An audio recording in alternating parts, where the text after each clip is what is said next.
दोस्तों, आज की कहानी में हम देखेंगे कि एक अनजान वायरस फैलने की वजह से धरती पर मौजूद सभी इंसान मारे जाते हैं, लेकिन कहीं से एक आदमी अभी भी जिंदा बचा है जो पिछले 2 सालों से किसी और जिंदा इंसान को ढूंढने के लिए इधर उधर भटक रहा है। लेकिन फिर एक दिन उसे एक औरत मिलती है जो उसे बताती है कि पृथ्वी पर सिर्फ हम दोनों ही जिंदा बचे हैं और अब हम दोनों को ही मिलकर बच्चे पैदा करने हैं और धरती पर जनसंख्या को आगे बढ़ाना है। तो कहानी शुरू होती है और हमें बताया जाता है कि एक अनजान वायरस की वजह से धरती पर मौजूद सभी इंसान मारे गए, लेकिन एक आदमी अभी भी जिंदा बचा है जिसका नाम फिलिप है। अब बेचारा फिलिप अकेला ही काफी सालों से इधर उधर भटक रहा है ताकि उसे कोई जिंदा इंसान मिल जाए, लेकिन उसे कोई नहीं मिलता, जिससे वह बहुत परेशान हो जाता है और वापस अपने होम टाउन आ जाता है। जिस बीच उसे एक साइन बोर्ड दिखता है तो वह उस पर लिख देता है कि एक इंसान अभी भी जिंदा है। आगे वो अपने घर पहुँचता है और सोचता है कि मैं इस घटिया घर में क्यों रहूं, जबकि मेरे टाउन में बहुत बड़े बड़े रईसों के घर हैं। जिसके बाद वो टाउन के सबसे अमीर आदमी के घर पर रहने के लिए चला जाता है, जिसमें वो बड़े बड़े म्यूजियम से चुराई हुई पेंटिंग्स को टांग देता है जिन सबकी कीमत अरबों डॉलर्स में थी। लेकिन जब फिलिप का इससे भी मन नहीं भरा तो वो वहाँ पर इजिप्ट की मम्मी का ताबूत उठा लाया और एक डायनासोर का सर भी उठा लाया जिसको वो अपनी डाइनिंग टेबल पर सजाता है।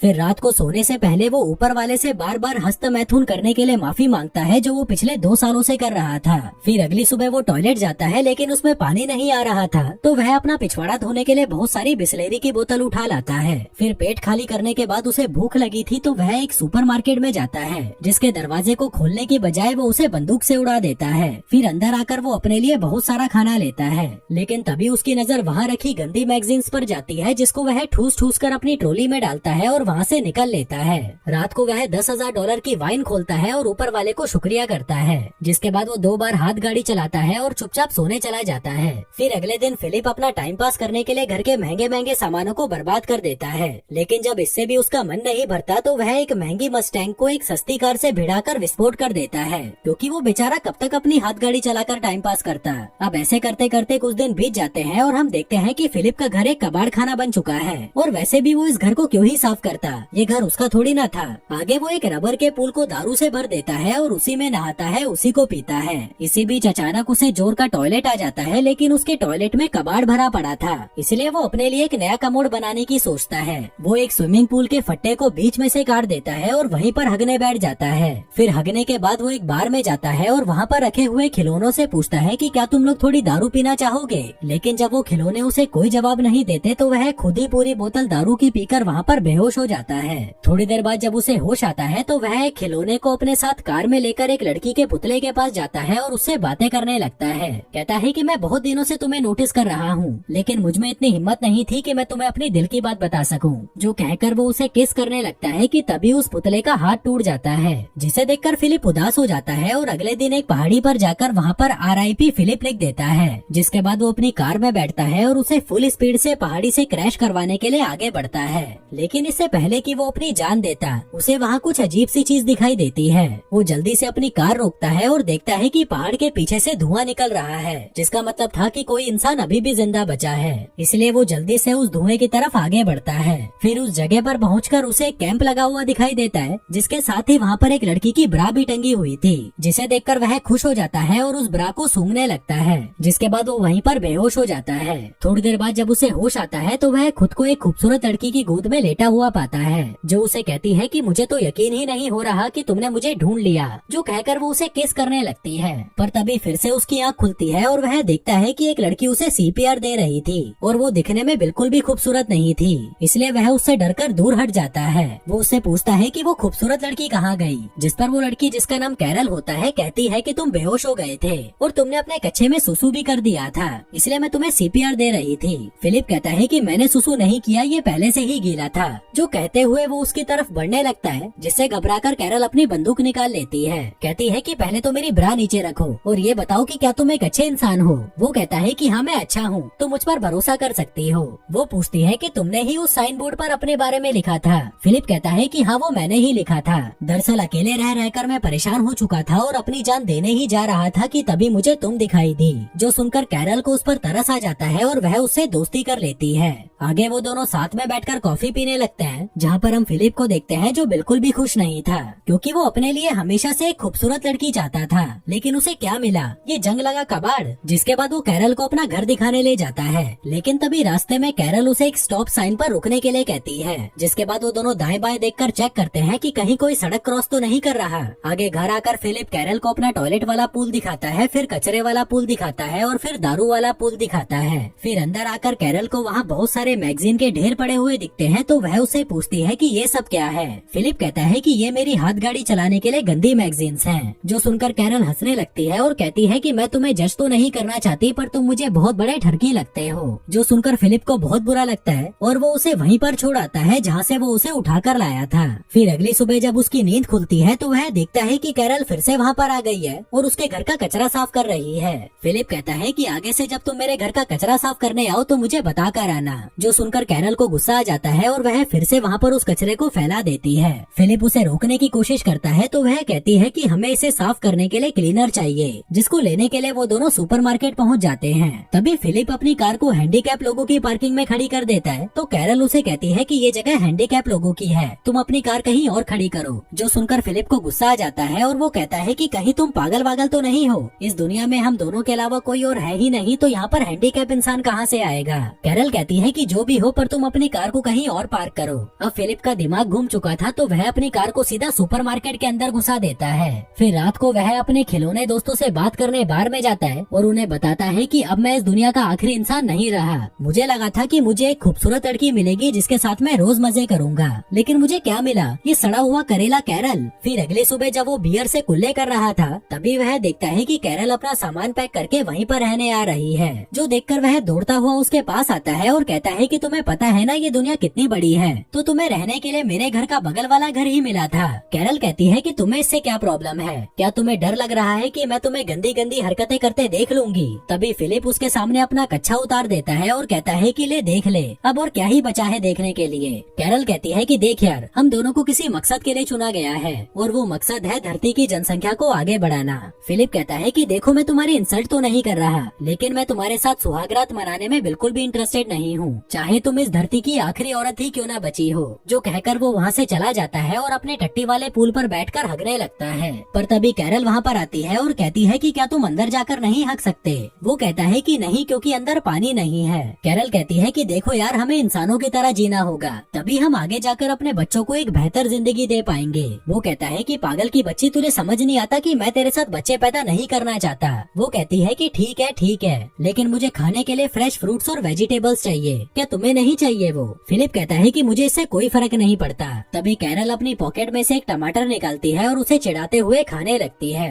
वहीं उसको टमाटर खाता देख फिलिप भी 2 साल पुराने डिब्बे में पैक टमाटर खाने लगता है, लेकिन उसे वो खाने में मजे नहीं आ रहे थे, तो वह रात में चुपके से कैरल के गार्डन में घुस जाता है और उसके सारे टमाटर खा जाता है। फिर अगली सुबह कैरल उसके घर पर आती है और पूछती है कि क्या तुम्हें टमाटर खाकर मजे आए, जिस पर वो उसके मुंह पर मुंह कर जाता है और कहता है कि मुझे नहीं पता तुम क्या बोल रही हो, जिस पर कैरल उसे आतंकवादी बोलकर लंगड़ाती हुई वहाँ से जाने लगती है। फिलिप उससे पूछता है कि तुम्हारे पैर को क्या हुआ। वो कहती है कि जमीन से पानी निकालते वक्त मुझे चोट लग गई। अब उसकी ये हालत देखकर फिलिप को उस पर तरस आ जाता है, इसलिए वो उसकी पानी का जुगाड़ करने में मदद करता है, जिसमें वो एक वाल्व से पानी के पाइप को जोड़कर पानी को कैरल के घर तक ले आता है, जिसे देखकर वह बहुत खुश होती है और उसे रात को डिनर के लिए इनवाइट करती है। फिर रात में डिनर के दौरान कैरल फिलिप को बताती है कि तुम्हारे औजार को देखकर मुझे पूरा यकीन हो चुका है कि ऊपर वाले ने हमें धरती पर जनसंख्या को आगे बढ़ाने के लिए मिलवाया है। फिलिप कहता है कि ठीक है, अगर तुम इतना ही जोर दे रही हो तो आज रात को हम कर ही लेते हैं। कैरल कहती है कि नहीं, मैं तुम्हारे साथ तब तक सुहागरात नहीं मनाऊंगी जब तक तुम मुझसे शादी नहीं कर लेते।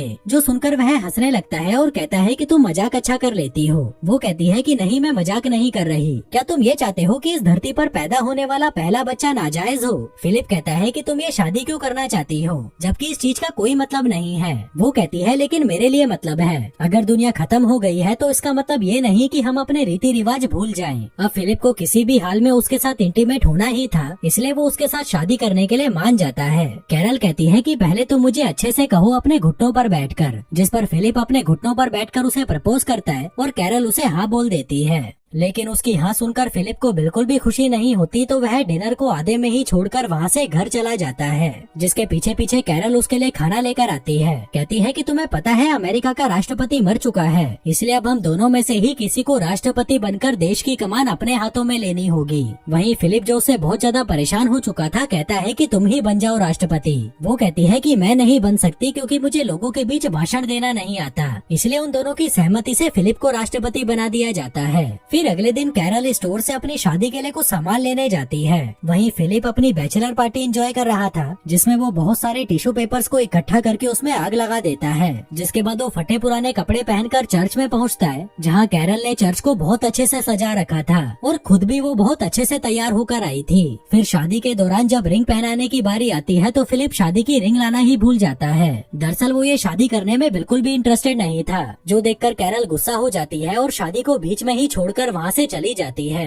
तभी फिलिप उसके पीछे पीछे उसके घर पहुँचता है और उसे दरवाजा खोलने के लिए कहता है, लेकिन जब वो दरवाजा नहीं खोलती तो वह उसके दरवाजे को तोड़ देता है। फिर अंदर आकर वो देखता है कि कैरल ने अपने घर को बहुत सुंदर सजा रखा था, क्योंकि वो अपनी शादी को लेकर बहुत ज्यादा एक्साइटेड थी। जिसके बाद वो कैरल को देखता है जो सड़ी हुई शक्ल लेकर एक कमरे में बैठी हुई थी। फिलिप उससे माफी मांगता है और कहता है कि मैं सच में रिंग के बारे में भूल गया था, अगर मुझे याद रहता तो मैं पक्का लेकर आता। वहीं कैरल भी उसे माफ कर देती है। जिसके बाद वो दोनों अंगूठी लेने के लिए एक ज्वेलरी शॉप में जाते हैं, जहाँ से वो बहुत सारी अंगूठियाँ उठा लेते हैं, जिनको एक एक करके फिलिप कैरल की उंगलियों में पहना देता है और उससे शादी कर लेता है। फिर रात को जब सुहागरात मनाने की बारी आती है तो कैरल उसके साथ इंटीमेट होने की बजाय रात भर उससे बातें करती रहती है। फिर अगले दिन से कैरल भी फिलिप के साथ वो सभी चीजें करती है जिसको करने में फिलिप को बहुत मजे आते थे। जिसके बाद वो कैरल को अपनी एक्स गर्लफ्रेंड से भी मिलवाता है, जिसको देखकर कैरल को उससे जलन होने लगती है तो वह उसे उठाकर बाहर फेंक देती है। फिर खूब मौज मस्ती करके जब वो दोनों घर की ओर जा रहे थे तभी चौराहे पर उनकी कार एक लिमोजिन से टकरा जाती है। फिलिप जल्दी से उतरकर उस लिमोजिन को देखने जाता है कि कहीं उसमें कोई इंसान तो नहीं है, और तभी उसमें से मेलिसा नाम की एक खूबसूरत लड़की नीचे उतरती है, जिसे देखकर फिलिप के तो होश ही उड़ जाते हैं। वहीं कैरल भी मेलिसा को देखकर बहुत खुश होती है और फिर वो तीनों उसकी कार से फिलिप के घर पर जाने लगते हैं, जहाँ रास्ते में फिलिप मेलिसा को घूरे जा रहा था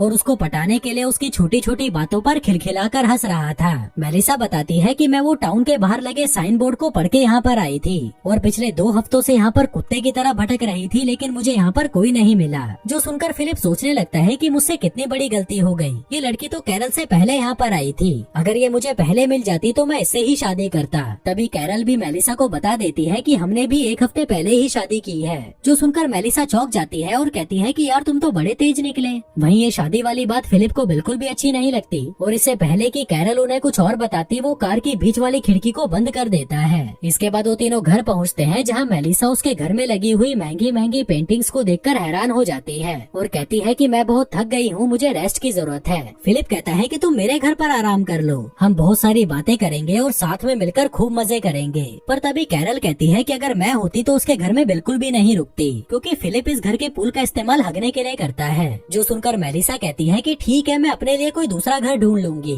फिर जाने से पहले कैरल उसे डिनर के लिए इनवाइट करती है, जिसके लिए वो मान जाती है। तभी कैरल उसे गले लगा लेती है। वहीं फिलिप जो ऐसे मौके कभी नहीं छोड़ता, वो भी उनके बीच में घुस जाता है और जाकर मेलिसा को पीछे से चिपकने लगता है। फिर शाम के समय जब डिनर की तैयारी की जा रही थी तभी फिलिप वहाँ पर अपनी दाढ़ी काट कर आता है, जो देखकर कैरल चौंक जाती है कि जब उसने कहा था तो फिलिप ने उसे दाढ़ी काटने से मना कर दिया था। दरअसल वो मेलिसा के साथ इंटीमेट होने की नाकाम कोशिश कर रहा था, जिसके लिए वो कुछ भी करने को तैयार था। फिर रात में जब सभी डिनर टेबल पर थे तभी फिलिप मेलिसा को घूरे जा रहा था और अपने आप को कोसे जा रहा था कि उसने इतनी जल्दी शादी क्यों कर ली। जिसके बाद वो मेलिसा की हर बात में हाँ मिलाने लगता है, जैसे कि जो मूवी मेलिसा की फेवरेट थी वो फिलिप की भी फेवरेट थी, जो खाना मेलिसा का फेवरेट था वो उसका भी फेवरेट था, जो कार उसकी फेवरेट थी वो उसकी भी फेवरेट थी। दरअसल वो ये इसलिए कर रहा था ताकि मेलिसा को लगे कि इन दोनों के बीच में कोई कनेक्शन है। फिर डिनर खत्म होने के बाद कैरल फिलिप को अपने साथ मस्ती करने के लिए बुलाती है, लेकिन फिलिप का बिल्कुल भी मन नहीं था तो वह उसे मना कर देता है और कहता है कि मेरे पेट में दर्द है। कैरल पूछती है कि तुम मुझे एक बात बताओ, कहीं तुम मेलिसा से आकर्षित तो नहीं हो? वो कहता है कि नहीं, ऐसा कुछ नहीं है, जो कहकर वो सोने चला जाता है। तभी आधी रात में मेलिसा उससे अपनी बजवाने आती है, जिसे देखकर फिलिप कुत्ते की तरह उसके पीछे जाने लगता है। पर तभी उसे वहाँ कमोड पर बैठी हुई कैरल दिखाई देती है, जिसे देखकर वह बुरी तरह डर जाता है। फिर अगली सुबह मेलिसा फिलिप से मिलने आती है, जहाँ वो देखती है कि फिलिप एक्सरसाइज कर रहा था। दरअसल वो मेलिसा को अपनी बॉडी दिखाकर पटाना चाहता था। मेलिसा उसे बाहर बुलाती है और पूछती है कि ये सब सब क्या है? फिलिप कहता है कि ये मेरी तरफ से तुम्हारे लिए एक तोहफा है, क्योंकि मैंने तुम्हारी लिमोजिन जो तोड़ दी थी। वो कहती है कि तुम्हें ये सब करने की कोई जरूरत नहीं है। इसी बीच कैरल फिलिप को आवाज लगाकर अपने पास बुलाती है और पूछती है कि क्या तुमने मेलिसा को एक नई कार गिफ्ट की है? वो कहता है कि हाँ, क्योंकि मैंने उसकी लिमोजिन तोड़ जो दी थी। वो कहती है कि तुम्हारे पास ये सब करने का टाइम है, जबकि मैं तुम्हें 100 बार बोल चुकी हूँ कि मेरा दरवाजा ठीक कर दो, पर तुम्हारे पास इसके लिए टाइम नहीं है। अब मुझे नहीं पता तुम इसे कैसे भी ठीक करो। आगे कैरल मेलिसा को अपनी शादी की फोटोज दिखाती है जो उसने खुद ड्रॉ की थी। मेलिसा पूछती है कि अगर तुम दोनों की शादी हो चुकी है तो तुम दोनों साथ में क्यों नहीं रहते? वो कहती है कि नहीं, मैं उसके साथ नहीं रह सकती, वो बहुत गंदा है। मैंने उसके साथ शादी सिर्फ धरती पर जनसंख्या को बढ़ाने के लिए की है। वहीं जब फिलिप दरवाजा ठीक कर रहा था तभी मेलिसा उसके पास आती है। वो कहती है कि मेरे पास एक जनरेटर है जिससे हम बियर को ठंडी करके पी सकते हैं, इसलिए तुम शाम को कैरल को लेकर मेरे घर पर आ जाना। लेकिन फिलिप अकेले ही उसके घर बियर पीने पहुंच जाता है और उससे कहता है कि कैरल की तबीयत खराब है इसलिए वो नहीं आ सकती, जबकि इसने कैरल को बताया ही नहीं था कि मेलिसा ने इनको बियर पीने के लिए इनवाइट किया है। फिर बातों के दौरान मेलिसा उसे बताती है कि मैं पिछले 2 सालों से किसी मर्द की तलाश में भटक रही हूँ, क्योंकि मुझे भी मजे करे काफी साल बीत चुके हैं। मेरी भी कुछ जरूरतें हैं जिन्हें मैं पूरा करना चाहती हूँ। फिलिप कहता है कि हाँ, मैं समझ सकता हूँ, ये सब नेचुरल है। मेलिसा कहती है कि मैं तुम दोनों के लिए बहुत खुश हूँ कि तुम दोनों साथ में हो। भले ही तुम दोनों में अनबन चलती रहती है, पर तुम दोनों साथ में तो हो, जिसकी मैं बहुत इज्जत करती हूँ। वहीं फिलिप उसे ये बताने के लिए तड़पा जा रहा था कि मैं कैरल से बिल्कुल भी खुश नहीं हूँ। मैं तो तुम्हारे जैसी किसी लड़की के साथ मजे करना चाहता था,